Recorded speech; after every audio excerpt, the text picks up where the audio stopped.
requests are those of the guests and not necessarily those of the producer. Today's topic. Two types of justice in Passion for Truth. Welcome to another edition of Passion for Truth. The U.S. Department of Justice is filing a lawsuit against the agencies that operate the New York City subway and bus system for alleged discrimination against those who wear religious head coverings. The alleged discrimination has been occurring since 2002. By contrast, the human rights groups in India have filed numerous suits against the then Indian government that allegedly discriminated against the Sikhs by committing a worst kind of genocide in 1984.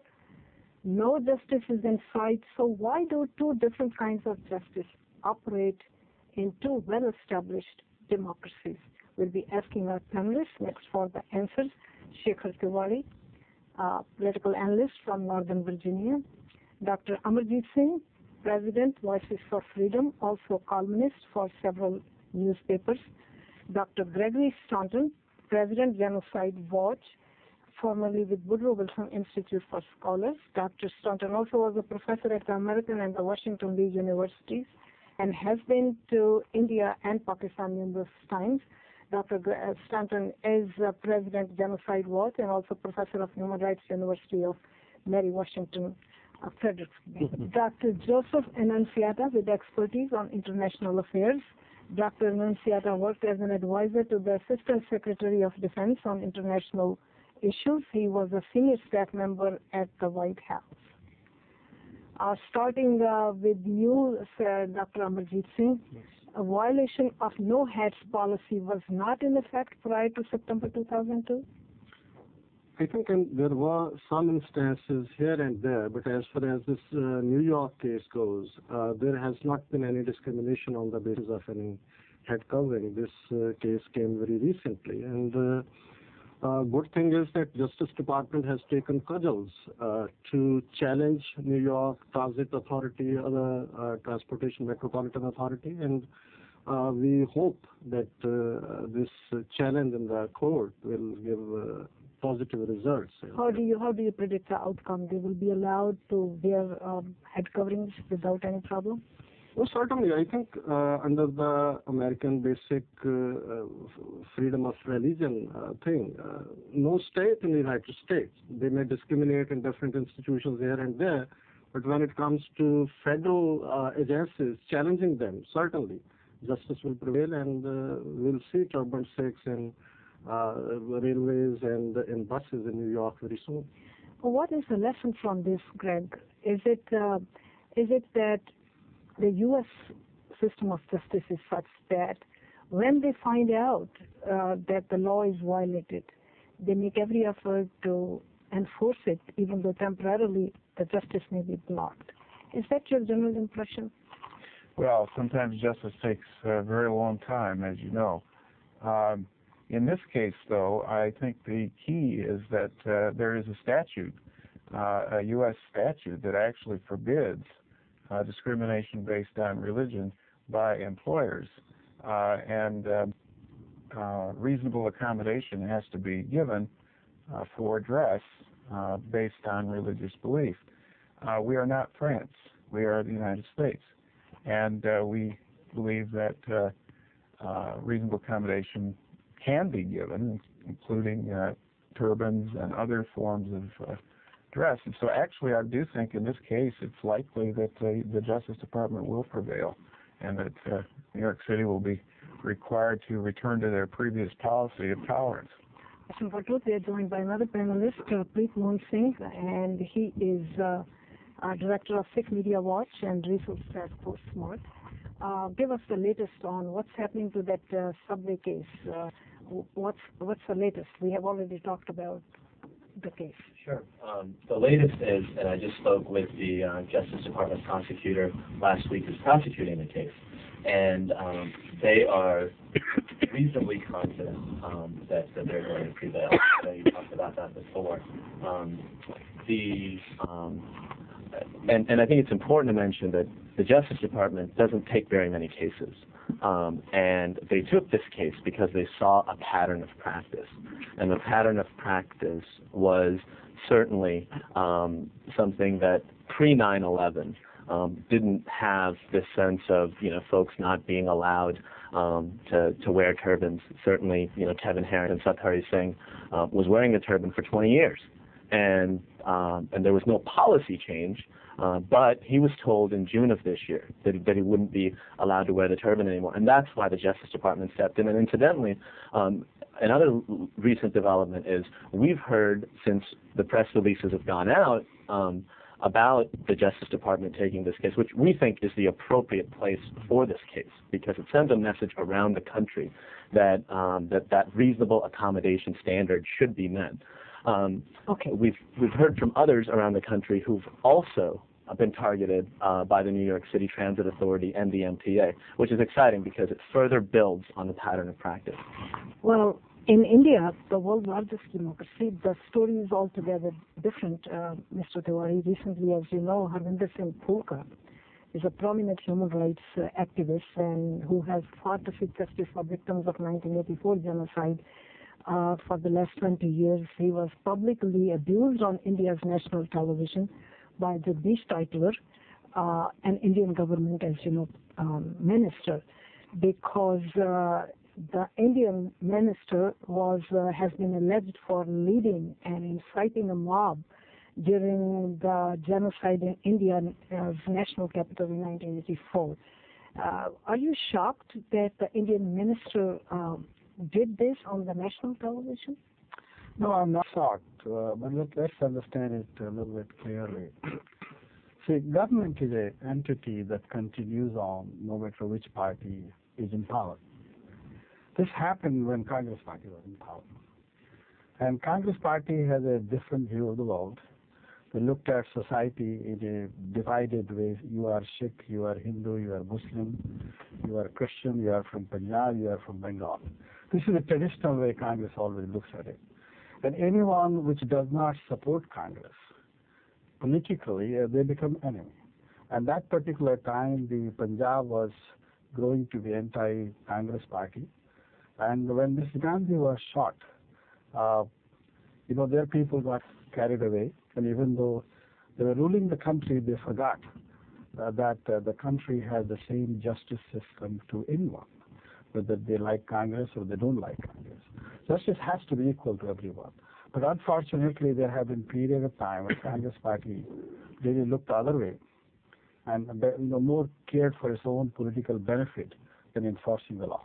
Just to reiterate that for our viewers, after the assassination of Prime Minister Indira Gandhi on October 31st, 1984, a genocide of Sikhs took place all over India. Thousands of Sikhs were slaughtered in just 72 hours. And we're talking about the two kinds of justice and why there is a delay. Is it because America is a developed democracy, whereas in developing democracies like India, perhaps the justice is slow to come? The genocide in a democracy, how can a member of parliament, Greg, walk on national capital and nothing happens, and for the last 20 years? I think the answer is, that the government is still controlled by people who support this person. After genocide, the only way that you achieve justice is to have the government that supported it thrown out of power. And then you can have prosecutions, usually, against the people who perpetrated it. So it's not surprising, in fact, that someone who, in fact, participated in these massacres against Sikhs in 1984 has not yet been prosecuted. Very few people have. But speaking of the state, the recent encounter between the Indian cabinet minister Jagdish Titler and Phulka, Dr. Amarjeet Singh, he called the human rights lawyer on the national television a liar, a blackmailer, and he even said that I'm going to finish you up. How can you say that on the national television and still remain in power? I think firstly, let me set the record straight. In the past 20 years, BJP government has been thrice in power. There has been VP Singh's government on. No government has taken any action against these Jagdish Titler, H.K.L. Bhagat, Sajjan Kumar, and Prakash Das Shastri of BJP as well in these 20 years. Every government appointed one commission after the other. Rajiv Gandhi started with the Mishra Commission and Vajpayee ended with the Nanavati Commission. And it should be very clear whether it is a coalition government or a Congress government, they all are hands in glove with the killers of the Sikhs in Delhi. H.S. Fulka single-handedly has fought the cases of those more than 4,000 widows. He appeared before different commissions and has been threatened before. The behavior of Jagdish Titler in front of NDTV cameras, which was being watched by millions, shows what he exactly did immediately after that genocide occurred, that he banged into the office of Commissioner of Delhi and said that my men you have arrested, release them. And now he says, oh, he wanted them to be released for the relief work. So I think that shows that nothing has changed in Indian state in the past 20 years. And now a turban man, Manmohan Singh, is a prime minister, but Mr. Kamal Nath, who has been made as the commercial minister, Jagdish Titler has been given the NRI ministry, and that arrogance they have not been punished in these 20 years. That is why they are coming out to show contempt for the rule, contempt for the minorities, and contempt for the system. I wanted to just say that the other point that was made earlier, that because on TV this minister called the lawyer these names, called him a liar, etc., and the question was, why is he still in power? I think there may be a tradition in certain parliaments, and it could be in England as well as in India, that these kinds of epithets are tolerated, and that is not sufficient reason to dismiss a minister from his post. As long as his party is in power. Yeah.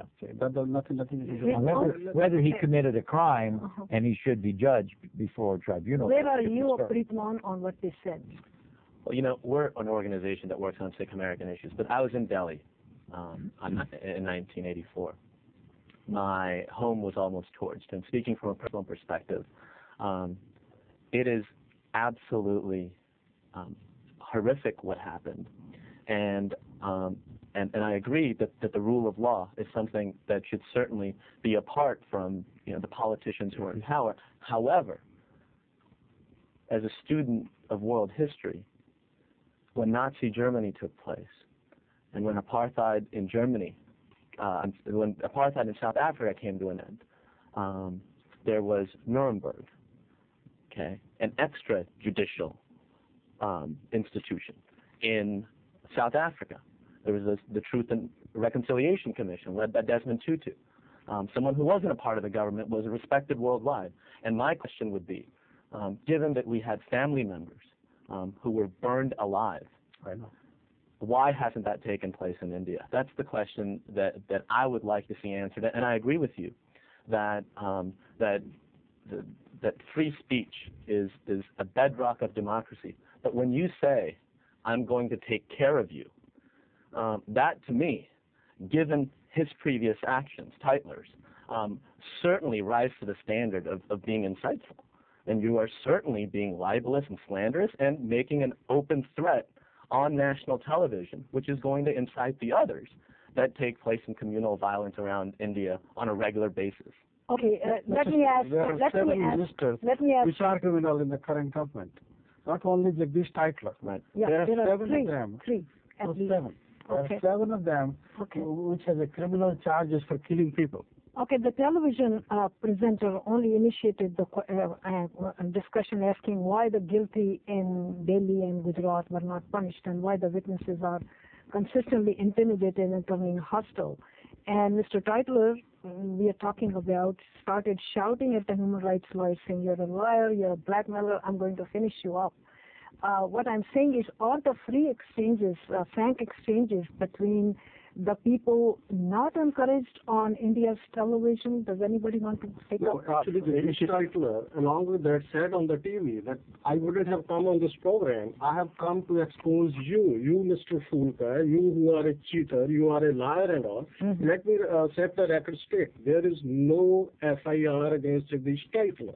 No police station recorded that. That is on record. Yes, in front of commissions, affidavits by the widows has been given against Jagdish Titler, but there is no FIR in any of the police stations of Delhi against Jagdish Titler. By the way, events like that is, unfortunately, and I'm ashamed to admit that, it's pretty regular in India. In fact, it's getting regular here. Some columnist here received a pie on her face. So people getting carried away, excited, and forgetting the norms of civility. 5,000 people burnt alive, Let me it's a go normal thing. Joe, Yeah. What is is it that possible, about now, if you advance the case of victims, like we're talking about this genocide, you get open death threats, and then you are intimidated, witnesses are intimidated. So how do you win the legal battles here? I think the only way to win the legal battle is for the people who sympathize with the genocide issue if they take over the government. Because as long as the Congress Party is in power, they're not going to take action themselves to prosecute their own people. And that's a reality. It may not be just, it may not be moral, it may not be fair, and we can protest all we like. It's hard unless we get an international court to intervene in the internal events. Unfortunately, the political power is what has to be decisive. Yeah, but I think fact of the matter is that in the past 20 years, 3 times there has been BJP government. One BJP government under Vajpayee completed almost 5 years. So No, I think you're missing the point. I think you're missing the point, the way that the Indian system is built. The law and order does not belong to the central government. Guilty or out, they are roaming in Okay, the let streets me- of Delhi and no justice has been served. That is a simple truth. Let me Very have simplistic picture, but it's very complex. Let me have Greg in. Greg, does it shock you that 3 members of the parliament, or perhaps more, they planned they participated in implementing the genocide in 1984? Sajjan Kumar, H.K. Bhagat, Jagdish Titler, none of them has lost the job. Yes, it is. It's shocking. Of course it's shocking. To have someone who has in fact been one who has incited rioters to massacre and so forth. But let me also say it's not simply a problem of one party or another. It's been a long time problem in India, and not only in India but many other countries too.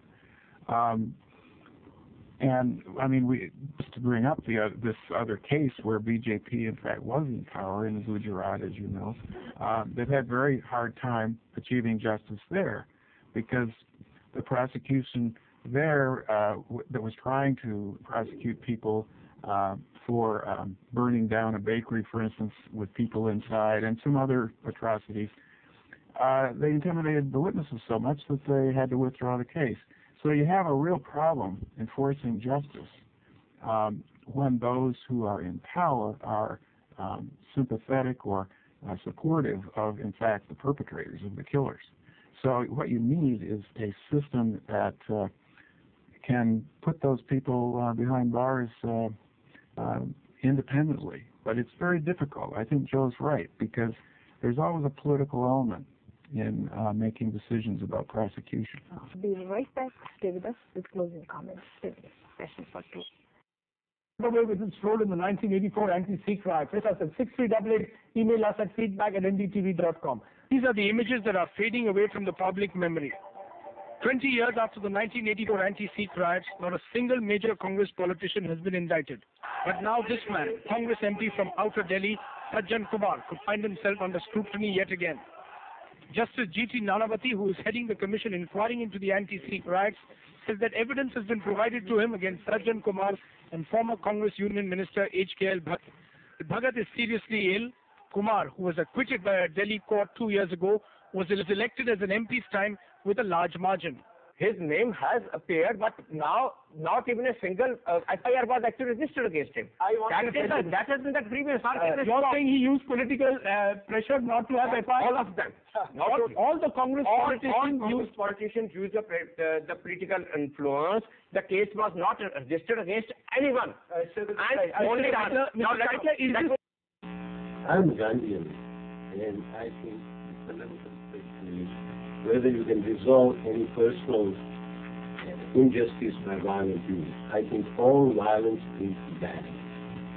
And I don't think Sikhs are violent people, nor the Hindus are violent people, basically nor the Islamics are violent people. But they all think perhaps somewhere in their heart that they can rectify injustice by violent means. And this is the fundamental question. Whether you can rectify injustice by violent means or not. Greg, you want to take this up? Yes, I also am a Gandhian, and I must say that I think that there is a fundamental paradox here. Some kinds of injustice need to be opposed by police action, genocide, for example. But to actually achieve justice is a much bigger problem, is a much more difficult thing, and I think that's where Gandhi was right, that it's only through nonviolence that you actually can achieve justice that won't have recrimination after recrimination after recrimination and hatred after hatred after hatred for many centuries. I think that in a democracy, the only way to change a political system or the structure of government is to convince enough voters, enough people, that the system has to change. And that's the job of those who are opposed to the people who are in power, is to go around the country, to get campaigns, newspaper ads, radio, TV, do what you can to support those people who have a vote, and in that way change the people that are moved out, the people that are in power. Rickman, you have thoughts? Yeah. Well, I think you're absolutely right. I think you have to talk the truth. You have to walk the walk when you're talking the talk. And I don't think that whether it's here in the United States, when all of these hate crimes were taking place, Sikh Americans had never been active in government. No one knew that these were happening because we were all in such shock and in such fear about what would happen next. The difference in India, again, from my perspective, is that Sikhs make up 2% of the population. So it makes it very, very difficult there and around the world to have international bodies come in and react in a way that spurs justice forward. And I think that's certainly our calling. And I think as we sit around the table and folks watching at home, what are we doing? What are we doing to advance that justice every day? We'll be right back. Stay with us. Closing comments. This is Passion for Truth.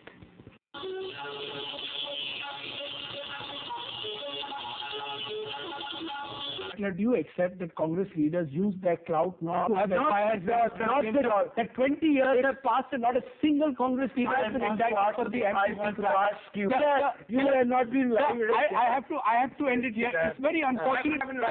You're telling me you are a liar. You are a tax-targeted man. You are eating money out of the tax. Mr. Targeted money out of the tax. You're not even those. Yes. You are going to take a break and come back on the X Factor. All looks at you.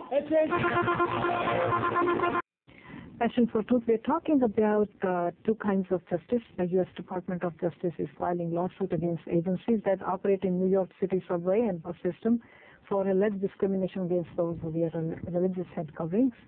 And by contrast, the human rights groups in India have filed numerous suits against the then Indian government that allegedly discriminated against Sikhs by committing the worst kind of genocide in 1984.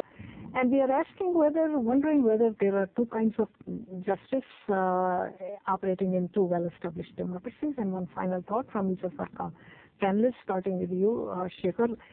Is it because India is still a developing nation, and are we expecting too much from India, which is a populist democracy with so many people to manage? The government is a very briefly each representative of the people. We ourselves are hypocrites. See, Well, when one white American kills anybody, we tend to blame the whole white community. Guru Gobind Singh was killed by Raftan in 1708. Shall we blame all the Afghans? If a Hindu is a killer of somebody, should we blame all the Hindus? Or should we blame all the Muslims? Or should we blame all the Christians? Let us stop this hypocrisy. India is a sham democracy. In the past 57 years, that has proved to the minorities what kind of government it is. It's not a question of Hindus or Muslims. The fact of the matter is that in a dictatorship, we have a hope when the dictator dies, people will be liberated and they will get justice. But in a democracy where every party tries to placate the majority community, the same will happen what has happened to the killers of November 84 program. The strength of democracy is that it has the potential to change. And in our own country, here in the United States, we had a racist system that repressed a huge proportion of our population until very recently. That had many of our population in slavery. And now, through democracy, we have changed that, we have overthrown it.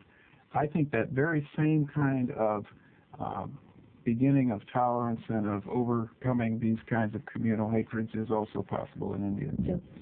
I would add to that by saying that the United States has tended to become more and more a nation of laws.